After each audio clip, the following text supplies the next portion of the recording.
그런 것을 추진하면서 그런 것을 혹시 경험하지는 않으셨던 건지, 프랑스 건축가들의 또 반응들은 어떠셨는지, 정책을 진행하시면서 그런 것들이 궁금합니다.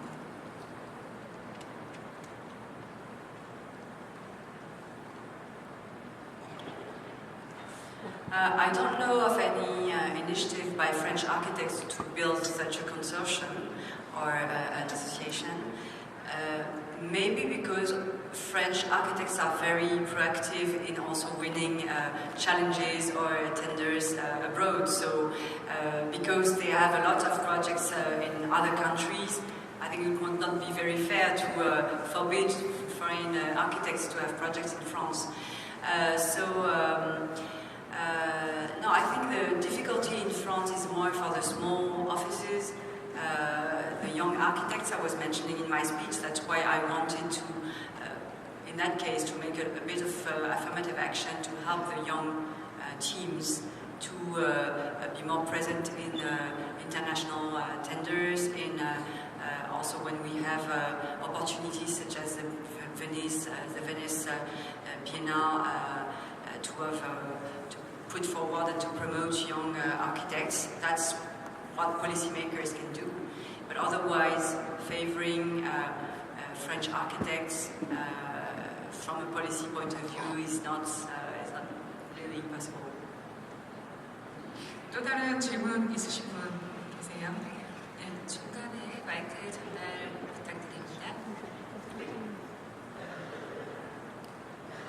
마이크 전달해드리겠습니다. Madame Pellerin, nous connaissons que la France est un pays très concentré à capitale Paris. C'est comme la Corée. Pouvez-vous nous raconter quelles mesures le gouvernement français a exercées aujourd'hui comme contre-mesures pour gagner balancement entre capitale, Paris et régions, d'autres régions en France, spécialement en comparaison avec la République fédérale d'Allemagne. Merci beaucoup.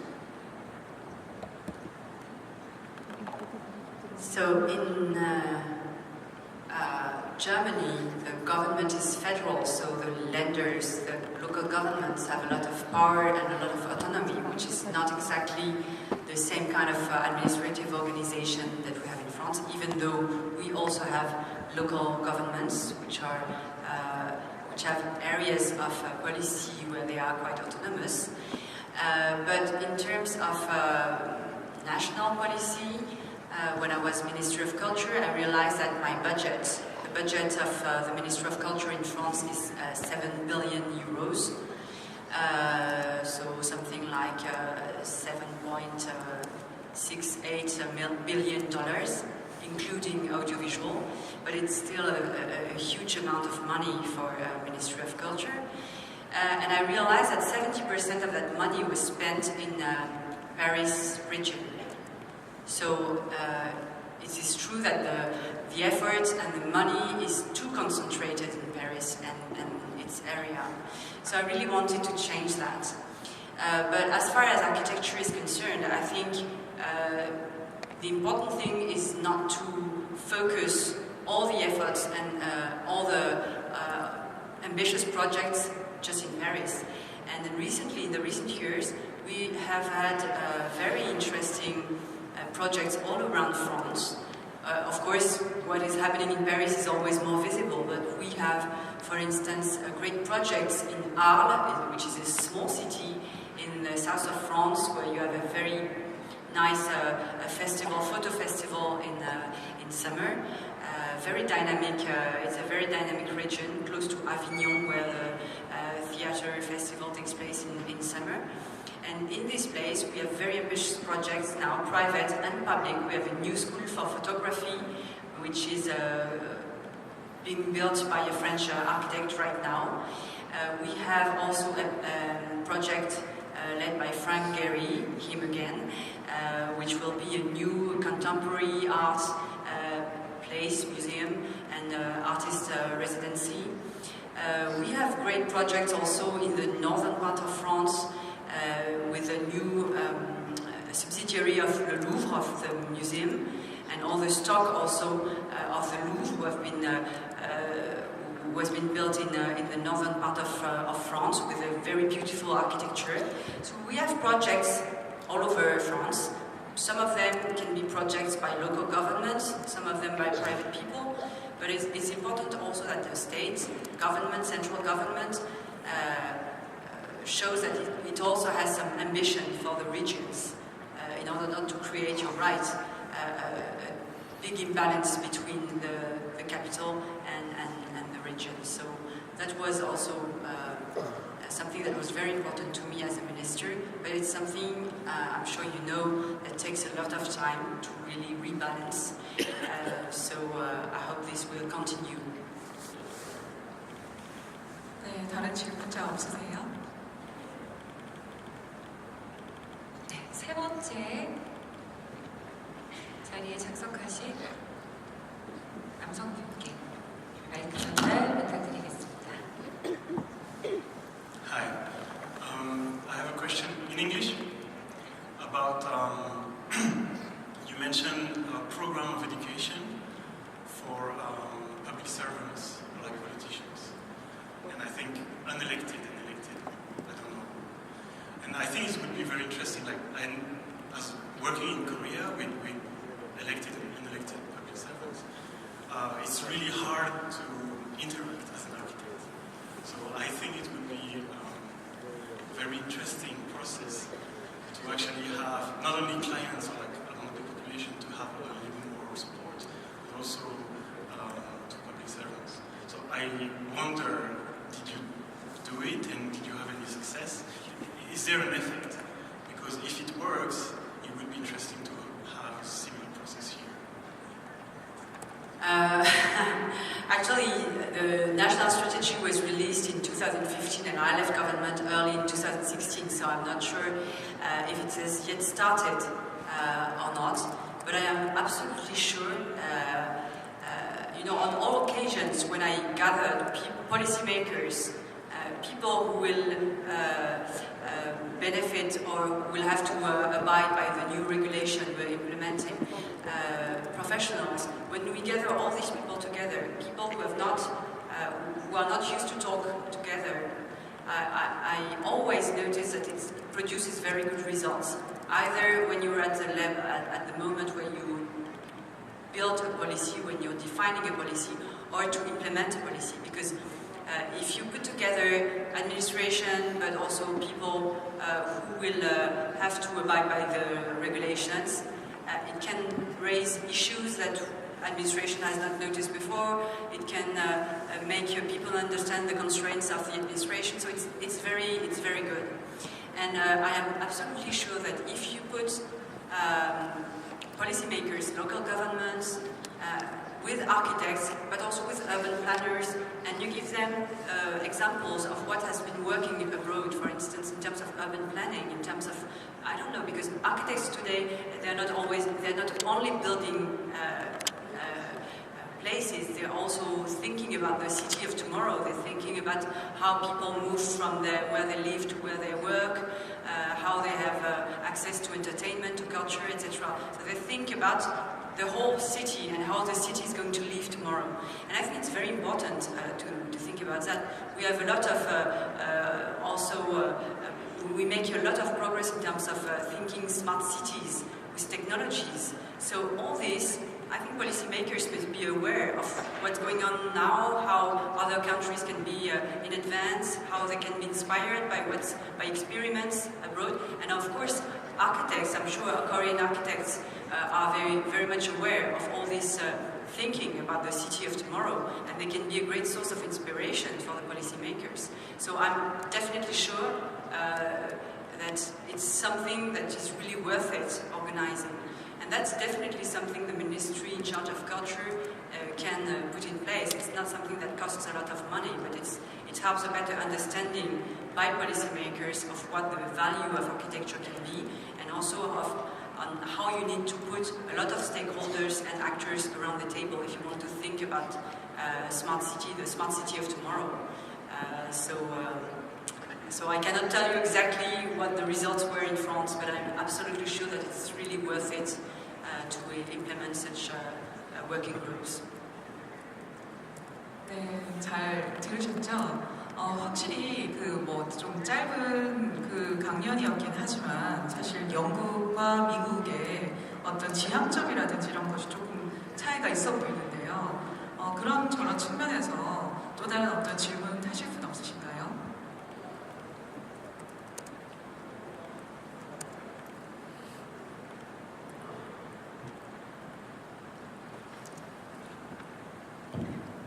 안녕하세요.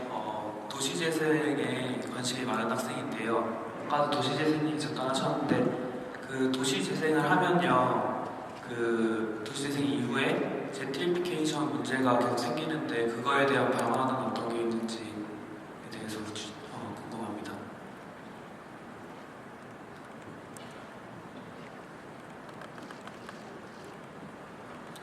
Can you be more specific about?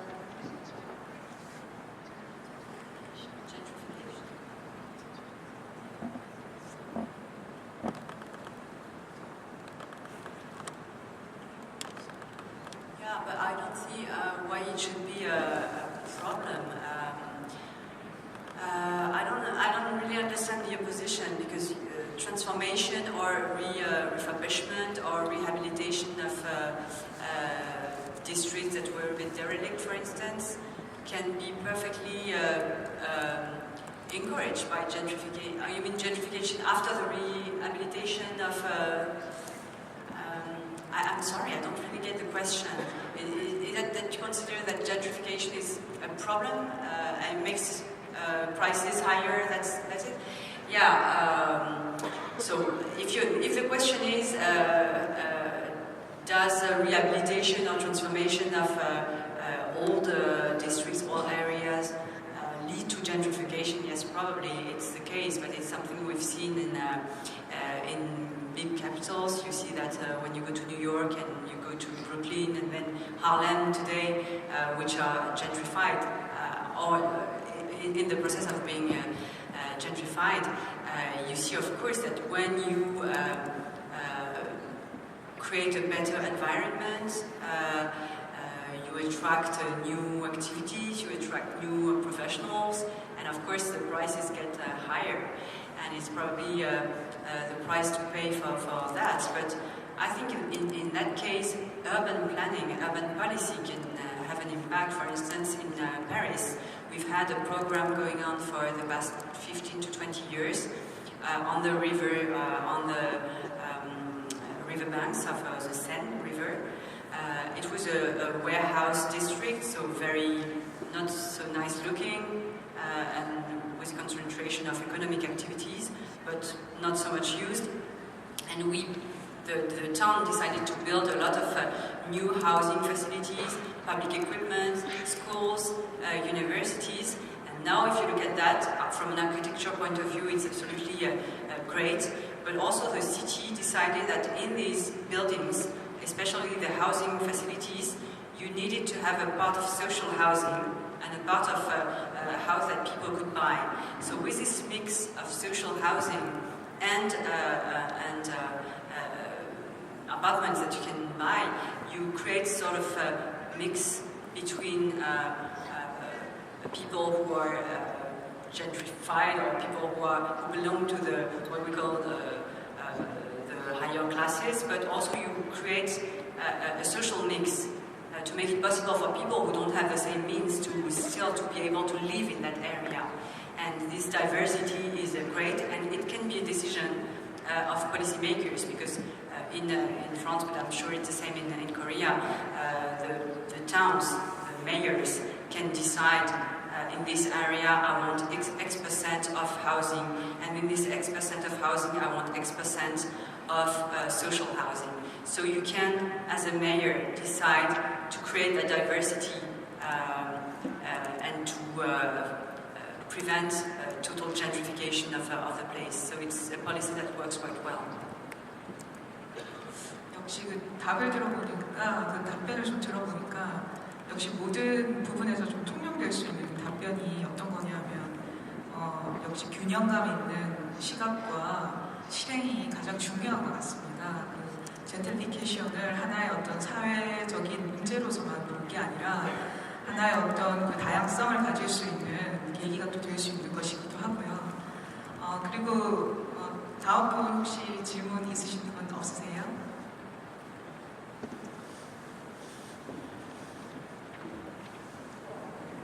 네, 한 분 정도 더 받아보겠습니다. 아무래도 이게 이제 좀 정책적이다 보니까 조금 약간 말랑말랑하지는 않은데 네, 일어서서 질문해 주시면 고맙겠습니다. 정책적으로 중요한 말씀 많이 해주신 것 같고 잘 들었고요. 중요한 그 사람으로서 건축 정책에 있어서 건축가를 중요하게 보시는 것 같습니다. 장관님께서도요. 전 장관님께서 그런 것 같은데 프랑스에 있는 그 건축가들이 큰 규모의 회사가 있을 것 같고 그리고 작은 규모도 많이 있을 것 같습니다. 한국 같은 경우는 작은 그 건축 설계하는 사무소들이 많이 있고요. 그리고 큰 업체들도 이제 많이 있는데 한국 같은 경우는 작은 규모의 건축사 사무소가 대부분입니다. 90% 이상이라고도 볼 수 있는데 이런 작은 건축사 사무소를 위한 그런 지원이 별도로 있었는지 그리고 발주제도를 놓고 보면은 발주제도에서도 평가를 할 때 건축사 사무소를 평가하고 건축사를 평가할 때 뭔가 그 사무소의 신용도라든지 사무소의 규모라든지 인력 규모라든지 이런 걸로 평가하는 게 아니라 뭔가 그 새로운 작은 건축사 사무소도 진입할 수 있는 그런 평가 체계가 있었는지가 궁금해서 여쭤봅니다. 답해 주시면 감사하겠습니다.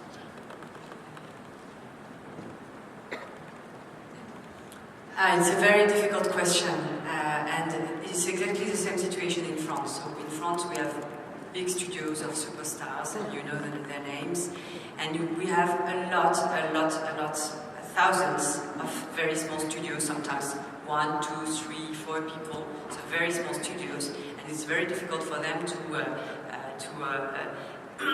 enter to big tenders, for instance, or to win international challenges. So I had a lot of thoughts about how we could deal with that issue, but it's very complicated. For instance, I was thinking with the architects, I was consulting them, and I was thinking, would not a solution be to encourage a merger between teams and encourage them to join their forces to make bigger teams? But and so to think about the way to open their capital, for instance, to encourage shareholders to buy shareholding shares in their capital. But architects were not really ready to accept that. They didn't want to open their capital. So merger, they were not really interested either. So it's a very difficult question to tackle because you cannot do it against the will of the architects. But there is no obvious solution. Then on the other hand, from a policy point of view, is there a possibility to, again, to do some affirmative action to help small businesses, small teams? Again, in France, it's very difficult because you cannot favor. You cannot have a small business act like in the US because of European law, because of antitrust regulations. So it's not possible, for instance, for the state to say, I will give, I don't know, maybe 30% of my public tenders to small businesses. It's not possible to do that. So it's very complicated, and my idea was to try to promote young architects anytime it was possible, like, as I said before, in the Venice Biennale, in international challenges. I thought that maybe one solution could be in international very big challenges, then we could ask the big studio to take a smaller studio with him and and to answer, the two together would make a single answer. But it's difficult to force them to